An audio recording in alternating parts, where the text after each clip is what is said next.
Beginning on July 18th, the U.S. military saw their first action against German troops during the Battle of Chateau Thierry. American forces fresh but lacked tactical information, supplies, and adequate leadership. Beginning at 4:35 in the morning, the Americans went over the top and began their advance against the enemy behind a French-keeping barrage. Carl Brownon from Texas was among these men. Like most battles of the war, the fighting was not static, with the American troops rapidly moving over and overwhelming the Germans with sheer numbers. Carl Brownon was wounded in this advance as a German machine gun hit him and killed some of his squad mates. The French provided the support with artillery and tanks, but most tanks were knocked out by German anti-tank guns.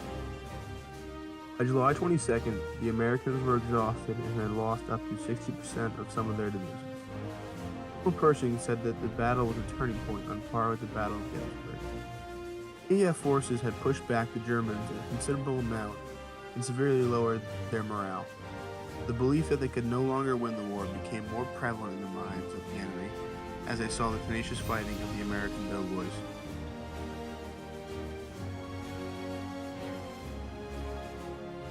On a day that the largest amphibious invasion ever occurred, 26 years later, the 5th and 6th U.S. Marine Regiments were tasked with taking the famed Belleau Wood from enemy forces. On June 6, 1918, to stop the enemy offensive, a counteroffensive, spearheaded by the Marines, had to happen. In order to reach the forest, Marines first had to fight across an open wheat field, all while under German fire. Once they reached the wood, brutal, close combat fighting took place. Bayonets and hand-to-hand combat became commonplace, as bolt-action rifles proved clumsy in its tight quarters. The force changed hands 6 times before the conclusion of fighting on June 26 of 1918. Major Maurice Shearer sent a message. Woods, now entirely U.S. Marine Corps.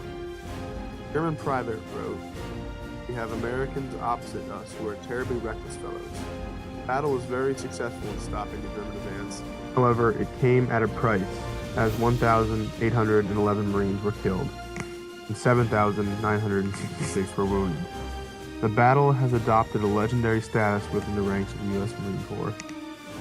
While they were thrusted into war with such short notice, the American forces did a good job in taking on the Germans in World War I.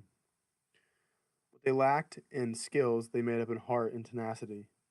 The American doughboys played a crucial part in winning the war for the Allies.